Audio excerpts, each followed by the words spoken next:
Hello students, welcome back to easy mathematical India. आज की इस वीडियो में हम लोग बहुपदों में किस प्रकार से भाग दिया जाता है उसे हम लोग सीखेंगे। जैसे अंकों में भाग संभव है उसी तरीके से बहुपदों में भी भाग देना संभव है। स्टूडेंट्स, मैं आपको एक चीज़ और बताना चाहता हूँ कि इस प्रकार के क्वेश्चन आपकी परीक्षा की दृष्टि से बहुत ही इम्पोर्टेंट है, इसलिए आप लोग इस वीडियो को पूरी ध्यान से देखिएगा। कई बार क्या होता है कि यदि ये परीक्षा में पूछा जाता है और जिन स्टूडेंट्स को आता है तो वे तो इसे सॉल्व करते हैं और सॉल्व करने के बाद कई बार मिलाते भी हैं कि कहीं मैंने गलत तो नहीं किया है, लेकिन उन्हें फिर भी नहीं पता चलता कि मैंने गलत किया है या फिर मतलब डाउट रहता है उनको अपने ऊपर। तो इस वीडियो में मैंने इसका भी समाधान किया हुआ है। केवल 5 सेकंड के अंदर आप पता कर सकते हैं कि हाँ, ये मेरा क्वेश्चन गलत नहीं है, बिल्कुल सही है। तो इसे हम लोग वीडियो के लास्ट में जानेंगे। तो चलिए वीडियो को शुरू करते हैं। तो क्वेश्चन ये है कि इस बहुपद को -1 + x से भाग दीजिए। इस क्वेश्चन में ये बोल रहा है कि -1 + x से भाग दीजिए। इसका मतलब ये है कि इतना भाजक है और इतना भाज्य है। भाग देने से पहले आपको दोनों बहुपदों को यानी भाजक और भाज्य को मानक रूप में लिखना होगा। मानक रूप में लिखने के लिए क्या करना पड़ता है कि x की जो सबसे बड़ी घात होती है वो वाला पद सबसे पहले आता है। तो यहाँ पे अब देखिए, तो x की घात 4 है, यहाँ पे 3 घात है, फिर 2 घात है, तो इसमें सबसे बड़ी घात 4 है, तो इस वाले पद को सबसे पहले लिख लेते हैं, यानी 3x घाते 4। ठीक, इससे छोटी घात 3 है, तो इसके बाद ये वाला पद आएगा -4x³।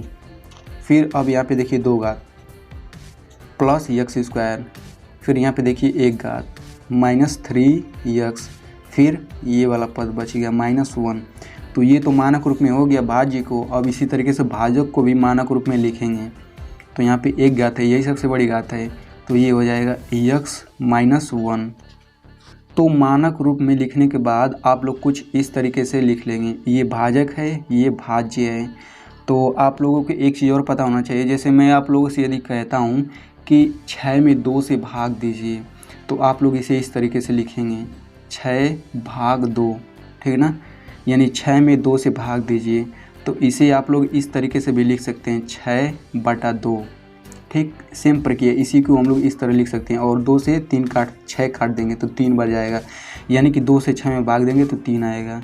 आप लोग इस तरीके से भी इसे लिख सकते हैं, या तो आप लोग इस तरीके से भी लिख सकते हैं, 2 इस इधर करेंगे फिर 6 बीच में, इस तरीके से भी हल कर सकते हैं, ठीक ना। तो इसे हल करने के लिए हमें करना क्या होगा कि भाजक का पहला पद लेंगे। ठीक, ध्यान से सुनिएगा, भाजक का पहला पद लेंगे और ये भाज्य का पहला पद लेंगे। ठीक, फिर इसमें 3x² 4, यानी कि भाज्य के पहले पद में भाजक के पहले पद से भाग देंगे। तो क्या आएगा 3x/4/x। ठीक, तो इससे x पर 1 घात है, तो ये आएगा 3x3। 4 में से 1 जाएगा तो 3 बचेगा ना, तो 3x³ आएगा। ठीक, तो भाग देने के बाद जो आता है उसे हम लोग यहाँ लिख लेते हैं 3x³। अब ये जब आ गया तो इससे हम लोग इसमें भाजक में गुणा कर लेते हैं। तो गुणा करेंगे 3x³ से x में, तो क्या आएगा 3x4। फिर जब -1 में गुणा करेंगे तो क्या आएगा -3x³।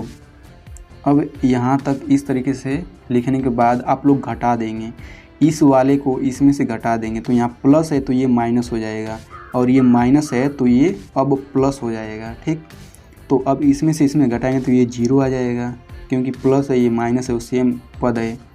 अब यहाँ पे -4x³ में से +3x³, इसे हल करना है। तो ये आएगा -x³, क्योंकि प्लस माइनस चिन्ह है तो घटेगा, और चूँकि माइनस का चिन्ह बड़ा है तो माइनस पहले लगेगा। अब फिर ये दूसरा पद उतार लेंगे +x²। अब आपको करना क्या होगा, फिर उसी तरीके से अब ये नया भाज्य बन गया, -x³ + x², ये नया भाज्य बन गया।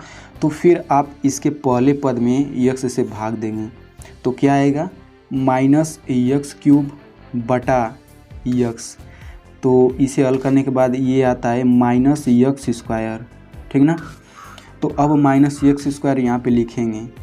फिर -x² से इस भाजक में गुणा करेंगे तो क्या आएगा, माइनस एक्स क्यूब आएगा। फिर माइनस एक्स स्क्वायर गुणे -1 करेंगे तो प्लस एक्स स्क्वायर आएगा। ठीक, तो अब यहाँ पे माइनस था तो ये प्लस हो जाएगा, यहाँ प्लस था तो माइनस हो जाएगा। तो ये तो जीरो हो गया, ये भी जीरो हो गया। अब हम लोग इस पद को लिखेंगे -3x।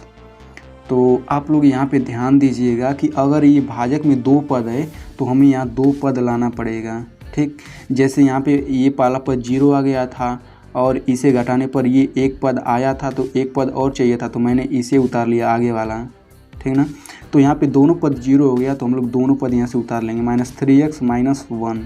ठीक, अब फिर ये नया भाज्य बन गया तो फिर हम लोग x से -3x यानी इसके पहले पद में भाग देंगे तो क्या आएगा, -3x बटा x क्या आएगा, -3 आएगा। ठीक, तो फिर हम लोग यहाँ -3 लिखेंगे, फिर -3 से इस भाजक में गुणा करेंगे तो आएगा -3x फिर +3, फिर ये प्लस हो जाएगा, ये माइनस हो जाएगा, ये तो कट के 0 आ जाएगा।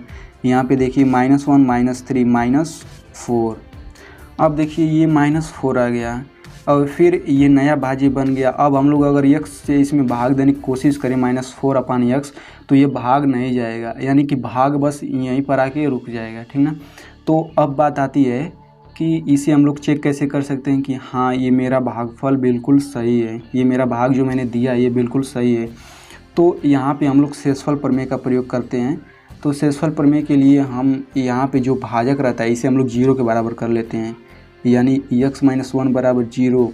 फिर यहाँ से x का मान निकालेंगे तो x बराबर 1। ठीक, अब x बराबर 1 हम लोग इस भाज्य में रखेंगे। ठीक ना, और इसे हल करने के बाद अगर -4 आ जाता है तो इसका मतलब ये है कि मैंने भाग बिल्कुल सही दिया है। तो x बराबर 1 इस भाज्य में रखिए तो क्या होगा, 3 × 1 पे 4 घात माइनस 4 × 1 पे 3 घात प्लस 1 का स्क्वायर -3 × 1 -1। तो 1 की घात 4 1 ही होगा, फिर ये 3 हो जाएगा, -4 + 1 -3 -1। ठीक ना, तो ये देखिए 1 से 1 कट जाएगा क्योंकि +1 है -1 है, 3 से 3 भी कट जाएगा क्योंकि +3 -3 इज इक्वल क्या आएगा, -4। तो आप लोग देख सकते हैं कि यहाँ पर भी -4 आ रहा है और ये शेषफल भी -4 आ रहा है। इसका मतलब आपने भाग बिल्कुल सही दिया है। तो आई होप आपको ये वीडियो बहुत ही पसंद आया होगा। यदि आपको इससे रिलेटेड कोई डाउट है तो आप कमेंट बॉक्स में पूछ सकते हैं। Thanks for watching.